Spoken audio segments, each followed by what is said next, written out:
59 años tiene Estela Hernández Domínguez, que nos llama de Chimalhuacán. Estoy de acuerdo con Héctor respecto a Florence Cassés. México no se puede poner tan rígido después de que aquí, en México, esto se tomó a juego, a ciencia ficción. Queremos que nos respeten, pero no nos damos a respetar con estas faramayas, como la captura de la francesa. Julio Diana Silva, de 51 años, en la colonia obrera. El caso de la francesa demuestra cómo el gobierno francés cuida a sus ciudadanos. Deberían extraditar a Florence Cassés. Sabemos muy bien que la justicia mexicana es inepta y corrupta. Ahí están los casos de Colosio, Paulette, Kalimba, Marisela, la asesinada en Chihuahua, y decenas de casos más. Es muy probable que la francesa sea inocente y su caso esté lleno de inconsistencias. Víctor Manuel Toledo Pérez, en Álvaro Obregón, tiene 71 años. Anoche, en un programa de televisión, entrevistaron al abogado de Florence Cassés y dijo que si no se presentan pruebas de su culpabilidad, México va a quedar en un ridículo mundial.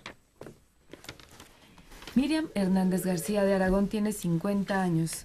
Ya, Héctor, bájale. Ya no sabes ni cómo justificar a la francesa. Hasta te oyes mal ante tanta insistencia acerca de este tema. Pues es que ya tuvo una repercusión en todos los órdenes. Ya Tomás Mojarro, la francesa esta, vino a causar el impacto de una piedra que cae en medio de un lago. Pues sí, es un enorme escándalo internacional, pero pues he estado leyendo de los que esto conocen y me abrió mucho los ojos Emilio Rabasa, que es jurisconsulto, que es catedrático de la UNAM, y explica esto, que en el Tratado de Estrasburgo hay un artículo que no aceptó Sarkozy, no lo firmó, México sí. En lo que se refiere a la transferencia, hay un estado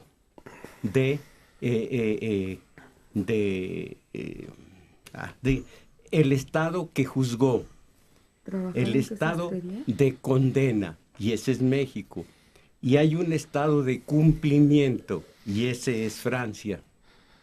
En lo que no quiso firmar Sarkozy, dijo el estado de condena.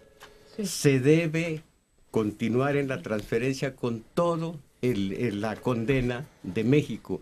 Y dijo Sarkozy, no, nosotros tenemos derecho de modificar, cambiar o suprimir esa condena. Es allí donde México ya no aceptó. Dijo Sarkozy, nos la traemos, transferencia, y aquí sabremos si se cumple, se modifica o se anula el juicio de México. Y es meterse a la jurisprudencia de México, es meterse a las leyes, a los jueces, a la Suprema Corte de México. Imagínese nada más todo el problemón que se ha venido desarrollando en todos los órdenes, hasta que los jurisconsultos más sesudos estén abocándose al asunto para saber si sí o si no. Pero por lo pronto parece una forma de desaire que se están tratando los dos países. ¿Y en qué manera? Porque pues también Le Monde recoge todas las opiniones de la prensa mexicana y dice, sí se ha ofendido mucho al pueblo de México y también pues se ha ofendido al pueblo de Francia, y ahí está el problema. Pero no, yo no siento que se haya ofendido al pueblo de México. El problema no lo causó el pueblo de México, y el pueblo de México está siendo víctima de esta irresponsabilidad de su propio gobierno. Gerardo Trujillo Martínez, 51 años, de Tlalnepantla. Yo no sé si la Cassés es culpable o no, pero después de recordar que una indígena sometió a unos judiciales en Querétaro y por ello la metieron a la cárcel, a la autoridad no le creo mucho. Ese es uno de los casos más absurdos, ridículos. Mira, ahí no necesitamos meternos con los grandes pensadores, ni averiguar razones de el articulado de un convenio internacional entre dos naciones. Ahí se ve con toda claridad de qué manera tan injusta estas mujeres indígenas, que ni siquiera dominan el español, fueron condenadas y nadie hizo nada. Y pasaron los años hasta que por fin intervino InMujeres y aclaró para todos nosotros qué terrible injusticia cometía la autoridad mexicana, el juez mexicano, la cárcel mexicana. No, hombre, pues después de eso... Bueno, esto sí esto es evidente, obvio. ¿Y qué ocurre con Genaro García Luna, con el montaje aquel, que de alguna manera fue causa de todo este escándalo? La condena contra García Luna. No, pues nada. Eran montajes habituales. A ese lo descubrimos por casualidad. Y porque afecta a alguien de gran jerarquía, o no jerarquía, pero sí a una ciudadana extranjera que empieza a llamar la atención. Sí, pero eso era habitual.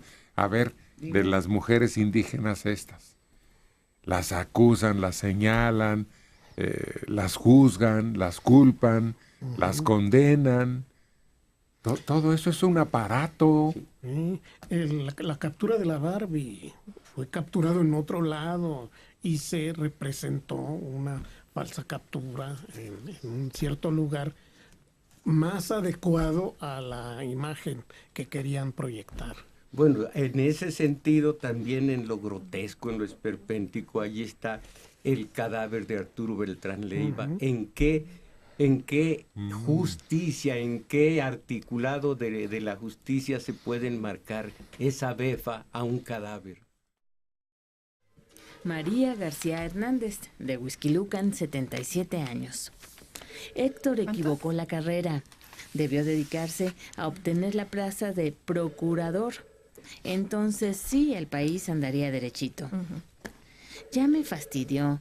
No solo se la ha pasado hablando de la francesa, sino que se ha dedicado a poner música francesa.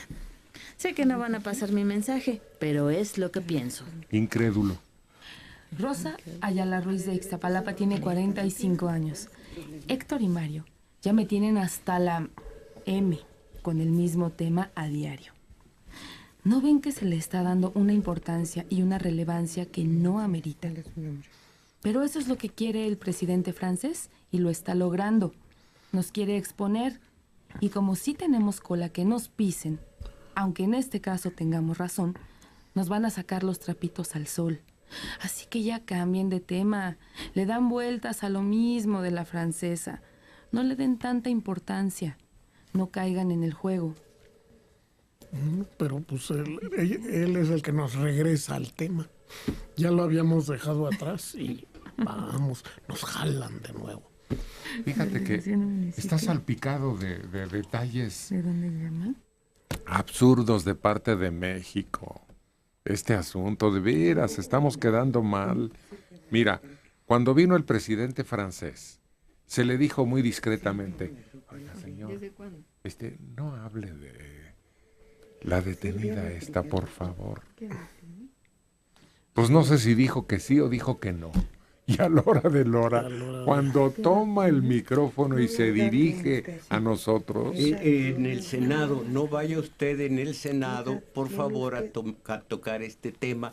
Y lo peor, dijo, me han pedido los señores senadores que no toque el tema, pero este tema lo tengo que tratar, etcétera, etcétera. Él mismo dijo, me pidieron que no lo tratara. Pero no fueron los señores senadores, ¿sí? Fue el señor procurador y el señor presidente. Que en el Senado no se hablara de eso. Así es, pero no fueron los senadores los que le dijeron, no hables ante nosotros, no. Fue el presidente el que le dijo. Pues quien haya sido. Sí, pero ¿en qué papel nos pone es eso? Que de veras, no tienen medida en su irresponsabilidad. Y nos echa a todos de cabeza. Pues sí, mendigos mexicanos, ¿por qué me piden que no hable de algo que a mí me interesa? ¿Sí? De lo que yo estoy pendiente. Claro, no le puedes dar indicaciones a un jefe de Estado extranjero. Imposible. pero a mí se me hace un episodio reciclado del 1838. He vuelto a leerlo y es exactamente ¿Qué lo pasó mismo. tú? Había un primer ministro, Molé, que estaba muy abajo en la popularidad y en la opinión de todos los países, porque era muy débil. Y él dijo, ahora me voy a reivindicar, pero no ante un país fuerte. Se dio cuenta de que México estaba inserto en muchas guerras civiles y demás, y fue cuando tomó un reclamo de un pastelero y de ahí en adelante, pero de tal manera fue absurdo que los 60,000 pesos de aquel entonces, por concepto de pasteles, que exigía el francés, se convirtieron en 600,000, y fue tal el sainete que pagó México. Después de que dijo nunca voy a pagar, tuvo que decir, bueno, de acuerdo, pago para que se vayan de aquí el bloqueo de los buques. Y cuando dijeron, bueno, paguen abonos, cuando faltaban los últimos 200,000 de México, ya en Francia no había quien los reclamara, ya no los pagó México. Un sainete. Pero ese tal Molé lo que tenía era falta de presencia internacional. Fue entonces cuando un general, ¿o qué era tu almirante? ¿Qué era? Ah, sí. Dignamente hizo que regresaran sus fuerzas. ¿Y quién era ese general? Bueno, Santana entró en el relevo. No. Eso es ya durante Eso fue la intervención en tiempo de Juárez, son unos casi 30 años después, donde el general Prim, español, los franceses dicen, pues quedamos en retirarnos al puerto de Veracruz y se rompían las negociaciones. Y los franceses dijeron, no, aquí nos quedamos en Orizaba y de aquí empezamos la marcha hacia México para completar la agresión. Y el general Prim regresó, no solo regresó al puerto, sino que retiró las fuerzas españolas. Qué hermoso gesto. Por Esos eso tiene una incidentes calle aquí. internacionales dan muestra tanto de un comportamiento pirata como de una gran nobleza. También iba a intervenir Inglaterra y también se hizo a un lado. Y acá en la Guerra de los Pasteles echaron mano de Santana, fue cuando perdió una pata. Y más adelante quería él ser presidente de México y dijeron, la cuarteta infamante, Santana quiere corona, la tendrá de hoja de lata, porque si la quiere de oro le costará la otra pata.